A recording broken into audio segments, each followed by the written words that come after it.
Au Zimbabwe, l'armée a placé le président Robert Mugabe en résidence surveillée et s'est déployée à Harare, la capitale. Mais les militaires refusent toujours de parler d'un coup d'État.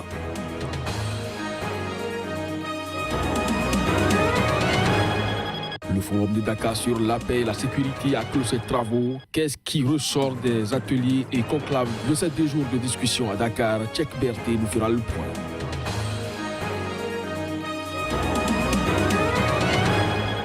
D'Angola, le nouveau président João Lourenço a annoncé ce mercredi avoir limogé Isabel dos Santos. Elle était jusqu'au moment de son limogeage la présidente de la compagnie pétrolière nationale. Bonjour à chacun, bonjour à tous et merci de nous préférer pour vous informer. Au Zimbabwe, le porte-parole des forces de défense du pays assure que le président Robert Mugabe et sa famille sont sains et saufs, mais il nie avoir organisé un coup d'État. Les chancelleries internationales s'invitent dans les débats. Tout le monde appelle à la retenue. Reportage. L'entrée en scène de l'armée zimbabwéenne, une première dans ce pays, intervient sur fond de bataille pour la succession du président Robert Mugabe, alimentée par sa santé fragile et son grand âge. Soutenant l'ancien vice-président Emmerson Mnangagwa, qui a été renvoyé la semaine dernière, les vétérans de la guerre d'indépendance du Zimbabwe déclarent que le président Robert Mugabe doit être rappelé de son rôle. Nous demandons que Robert Gabriel Mugabe soit rappelé de son rôle de président et premier secrétaire du ZANU-PF.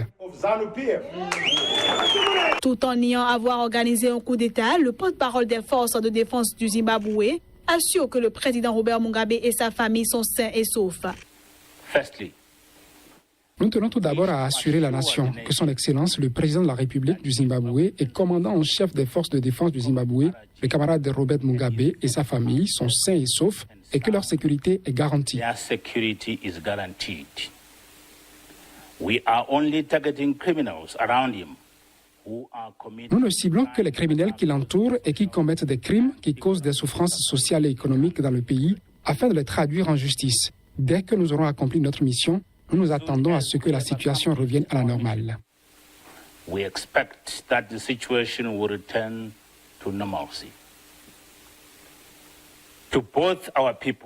À notre peuple et au monde au-delà de nos frontières, nous tenons à dire très clairement qu'il ne s'agit pas d'une prise de pouvoir militaire. Ce que les forces de défense zimbabwéennes font, c'est pacifier une situation politique, sociale et économique qui dégénère dans notre pays et qui, si elle n'est pas réglée, peut déboucher sur un conflit violent. Malgré son grand âge et une santé fragile, Robert Mugabe a été investi par la ZANU-PF pour briguer un nouveau mandat lors des élections de 2018. Sur la question, Jacob Zuma a déclaré ce mercredi que l'Afrique du Sud allait envoyer des envoyés spéciaux au Zimbabwe, et ce pour rencontrer le président Robert Mugabe et les militaires après la prise apparente du pouvoir par l'armée. On le suit. En tant que la CDAA, entendez la communauté de développement de l'Afrique australe, nous sommes très préoccupés par la situation au Zimbabwe. Nous appelons au calme et à la retenue, en particulier pour les forces de défense et toutes les forces de sécurité du Zimbabwe.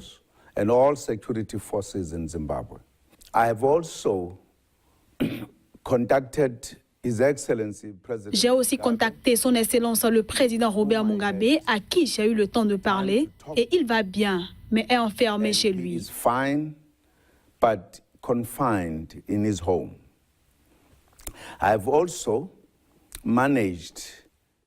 J'ai également réussi à obtenir un briefing sur la situation au Zimbabwe, mais bien sûr, étant donné la gravité de la situation, j'ai pris la décision d'envoyer un envoyé pour pouvoir diriger les dirigeants des forces de défense qui ont entrepris ces opérations, mais aussi pour rencontrer le président Robert Mugabe afin que nous ayons une idée plus claire de ce qui se passe au Zimbabwe.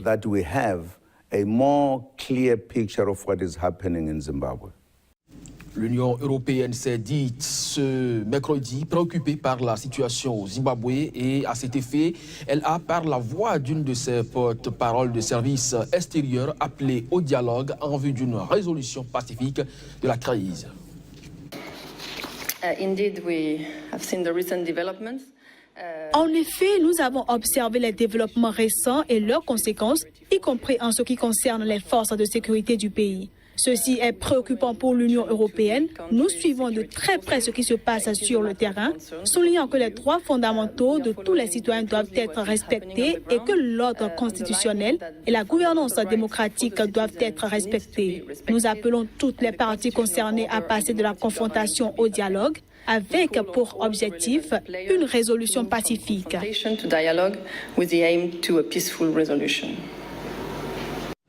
En Angola, le nouveau président João Lourenço a annoncé ce mercredi avoir limogé la fille de l'ex-chef d'État José Eduardo dos Santos. Isabelle dos Santos était jusqu'au moment de son limogeage la présidente de la compagnie pétrolière nationale. Reportage. Dans un décret diffusé à la presse, la présidence angolaise a indiqué que le président João Lourenço a décidé de relever de leurs fonctions les membres du conseil d'administration de la Sonangol, parmi lesquels figure Isabelle dos Santos, fille de l'ex-chef de l'État José Eduardo dos Santos, présentée comme la femme la plus riche d'Afrique.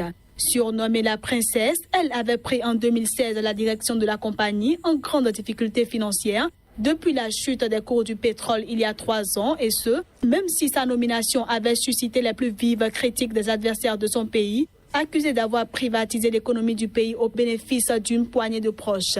Successeur désigné d'Eduardo dos Santos qui a régné pendant 38 ans sur l'Angola, João Lourenço a pris les rênes du pays en septembre dernier après la victoire du parti au pouvoir lors des élections générales toutes. Isabelle dos Santos sera remplacée à la tête de la Sonangol par l'ancien secrétaire d'État au pétrole Carlos Saturnino, selon le décret présidentiel.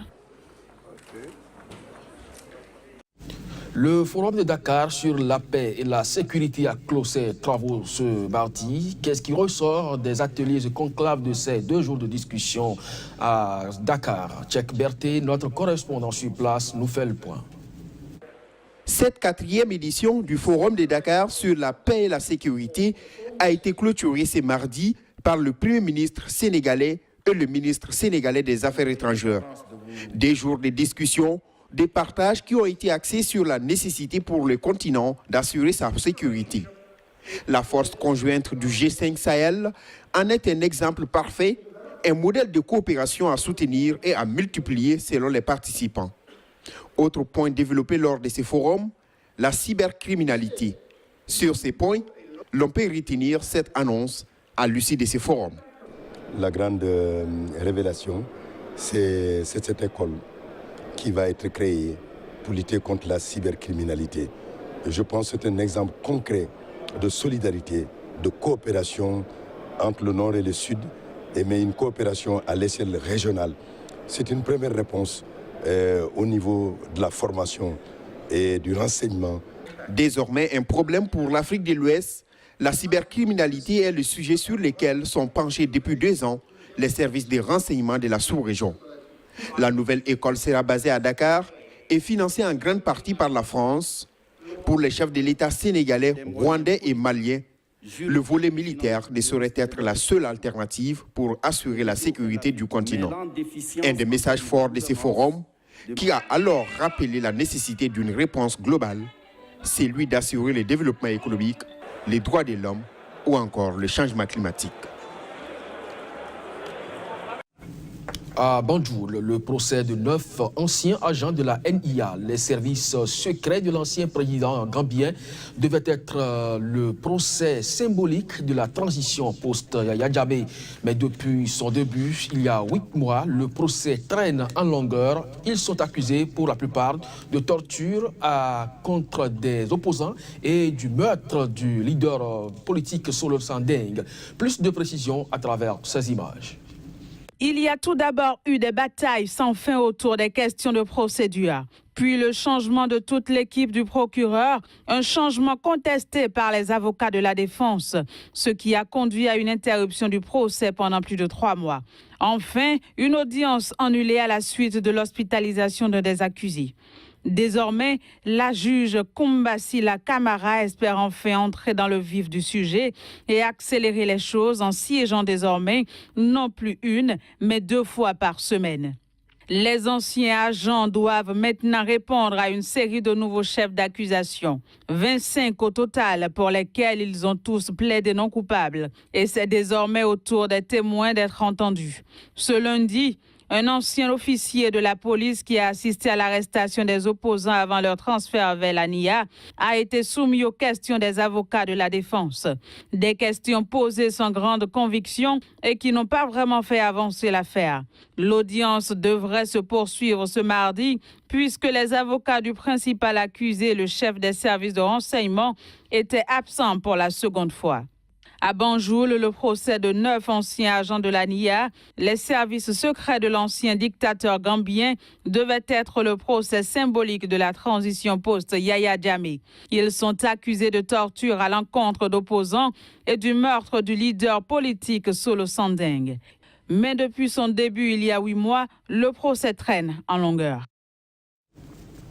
Dans le complexe ultra sécurisé de l'organe de lutte contre le crime organisé à Misrata, en Libye, Ali Toualeb vérifie la température au dos des conteneurs frigorifiques alignés en plein air. Dans cette morgue improvisée gisent depuis près d'1 an 700 cadavres de djihadistes du groupe État islamique. En ouvrant l'un des conteneurs, Ali Toualeb libère un nuage épais de vapeur à l'odeur de mort qui se densifie au contact de l'air chaud. À l'intérieur, des sacs mortuaires blancs maculés de sang et de boue sont rangés sur des étagères métalliques entourées d'une volute blanche nauséabonde. Dans le complexe ultra sécurisé de l'organe de lutte contre le crime organisé à Misrata en Libye, Ali Toualeb vérifie la température au dos des conteneurs frigorifiques alignés en plein air. Dans cette morgue improvisée gisent depuis près d'1 an 700 cadavres de djihadistes du groupe État islamique. Ces djihadistes ont été tués à Sirte, à 450 km à l'est de Tripoli, ancien fief de l'organisation État islamique qui avait perdu en décembre 2016 à l'issue de combats meurtriers et d'une intervention aérienne des États-Unis. Aux corps récupérés à Sirte se sont ajoutés en janvier ceux des djihadistes tués quelques semaines plus tard par un raid américain au sud de la ville. Selon lui, et d'après les documents d'identité trouvés sur les corps, la plupart des cadavres appartenaient à des djihadistes tunisiens, égyptiens, soudanais et même libyens que personne n'a réclamé. Il se pose pour le moment un problème de l'environnement dans la zone. Déjà, sur les 7 conteneurs frigorifiques se trouvant à Misrata, 3 étaient en panne. Nous avons dû repartir de nouveau les corps dans les frigos qui fonctionnent, a martelé le gardien qui ne sait pour le moment quel est le sort réservé à ces corps perdus de Misrata. Mesdames, Messieurs, c'est sur cette note que nous refermons cette édition. Merci d'avoir suivi l'information sur Sika. L'actualité se poursuit. Restez donc câblés.